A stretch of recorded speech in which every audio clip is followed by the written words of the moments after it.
So as I was saying in previous videos, I would have preferred a different story arc for Sokka in The Legend of Korra. Of course, the difference between my idea and the thing that actually happened in LOK is the fact that my idea actually exists, whereas Sokka's storyline, Legend of Korra, was virtually nothing. And I do want to address a fan theory out there that it would have been better if maybe they'd mentioned that Sokka died while fighting the Red Lotus, so made it so that the Red Lotus were the ones who killed Sokka and raised the stakes of that. And I think that's a very creative, nice idea that really raised the stakes for the villains in Book 3.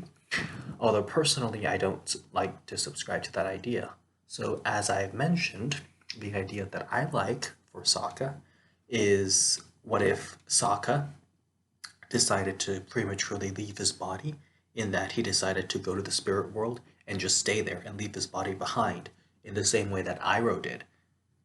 Because, Sokka was in love with the moon spirit, Yue, so, therefore, um, Sokka would want to be with Yue for all eternity, and that would be his way of doing that.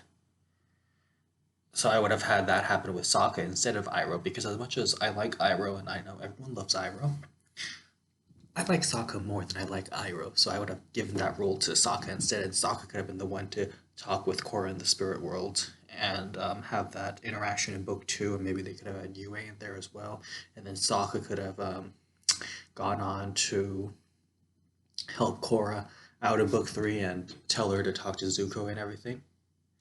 Also, just to get this out of the way as well, as I've said in previous videos, many previous videos, I wish that they had established Tonraq and Unalaq's father. Like, I wish they told us explicitly who he was, so that we would know and not be guessing. And so I wish maybe Princess Yue's father, later down the line, decided to have more kids, and those two kids were Tonraq and Unalaq, because I think it makes sense, because Princess Yue's father, Chief Arnak, was the chief of the Northern Water Tribe, and so actually, no, that's a different idea that I just came up with. So yeah, this idea is good too, because yeah, I got a little confused there, but no, yeah, I do like the idea of Princess Yue maybe being siblings with Tonraq and Unalaq. Obviously, much older siblings, and maybe Chief Arnak pulled like a Fire Lord Sozin and had kids like in his 80s or something. But yes, the so that's one way I would have liked it. Maybe Princess Yue's father is the father of Tonraq and Ulak, so technically Princess Yue, actually, so literally Princess Yue would be like Korra's aunt or something.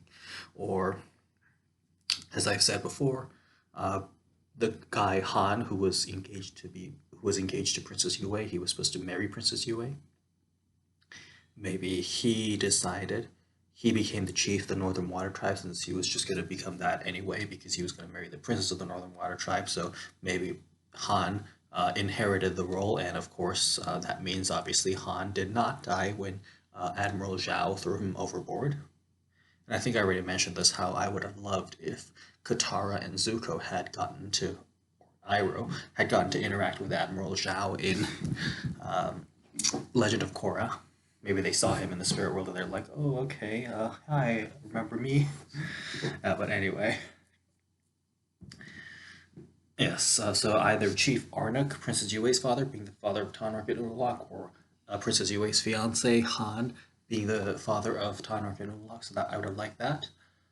And alternatively for Sokka, actually, before we go to the alternate idea that I have, how about Sokka maybe married Suki, but she couldn't have children and she was barren, so they lived together happily. But then when Suki died, Sokka got depressed, so Sokka decided to leave his body behind and then go to the spirit world and be with Yue, because if he can't be with one woman that he liked, then maybe he'll be with another. And with Sokka, I mean, sure, I guess him having kids would be nice, and of course he could have been sterile, whatever the case is. I mean, as I've said, Sokka might have kids out there, maybe they were just never mentioned. That's a that's food for thought. But yeah, Sokka might have had kids out there, but maybe the kids were just never mentioned in the series.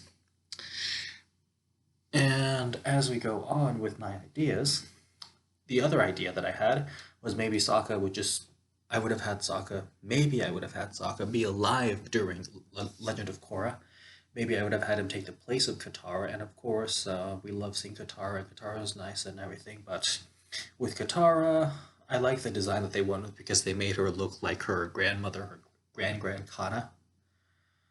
And with Kana, I yeah, but with Katara, I mean, I guess we could have had her be the one who was gone and dead, and have Sokka be the one who was alive. And I wouldn't have traded anything for Toph and Zuko's appearance, so I wouldn't negotiate getting rid of them. But, oh, by the way, with Zuko, I would have also had his younger sister, Ki, the the daughter that Ursa had later with Ikem. I would have had Ki show up and play a maybe minor role.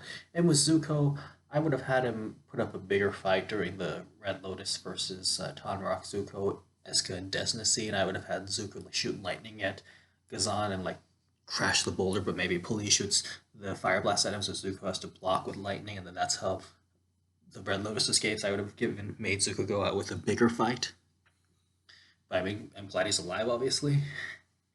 And so yes, so and I would have given Fire Lord Azumi additional children, which she probably has, maybe. Who knows? Maybe she has grandchildren and great grandchildren too. Anyway, spitballing ideas here. But yes, imagine if we had had Sokka be alive, so he could have provided guidance to Korra, and maybe he could have been the one guiding Korra, and maybe Sokka could have been the chief of the Southern Water Tribe instead of Tonrock and Unalaq, because I never really liked Tonrock and Unalaq too much. I mean, they're admirable as characters, but with Tonrock, it was like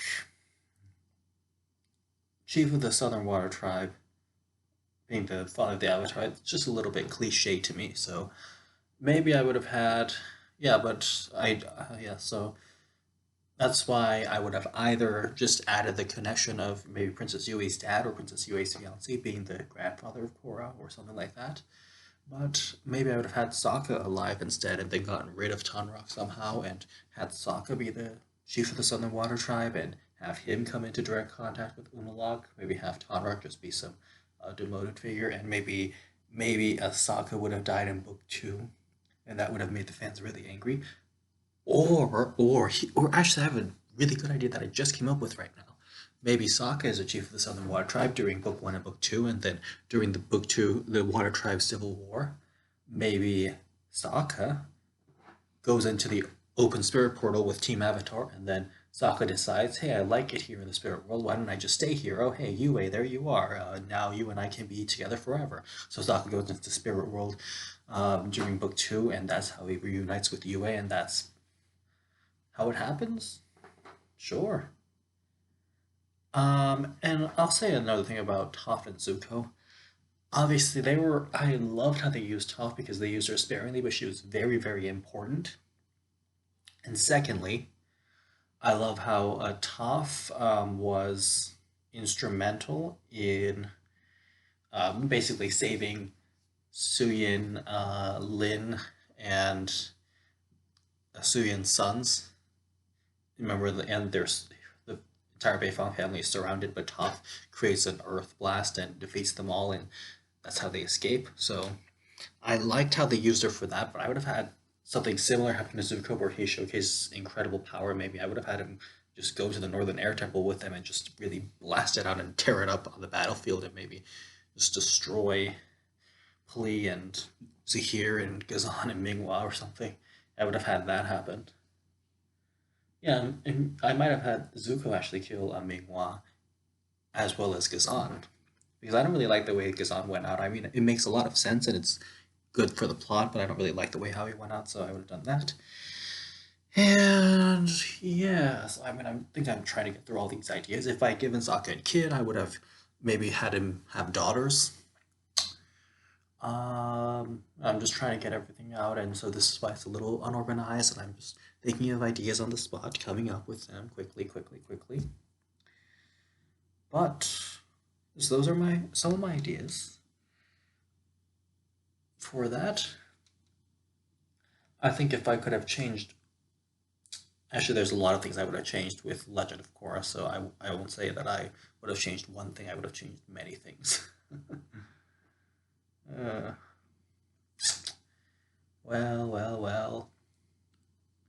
Maybe done more with Fire Nation.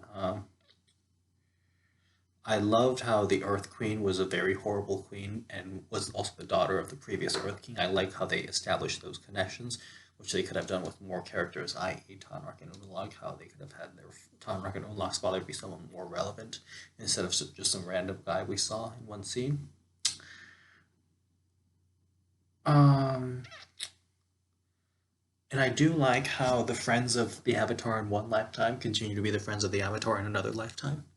How, of course, Korra is friends with Tenzin, Kaya, Bumi, as well as Katara and Toph and Zuko, as well as Iroh, while they're all those guys that I just mentioned are friends with Aang, and how Gyatso was friends with Aang, and Gyatso was also friends with Roku, and of course, we have all those characters who were friends with Kyoshi, but they were also friends with Kuruk. So yes, lovely stuff. As I've said, I would like a one episode. I would have had a series where one episode was focused on a different avatar. So maybe one episode focused on Avatar Sito, one episode focused on Avatar Yang Chen, one episode focused on some earthbending avatar, waterbending avatar from like a long time ago. One episode focused on the avatar after Yang and stuff like that. So, and yes, I actually do think if I had had one thing, just one thing I could have switched about The Legend of Korra, is I would have brought back her past lives at the end, because that was a really integral part.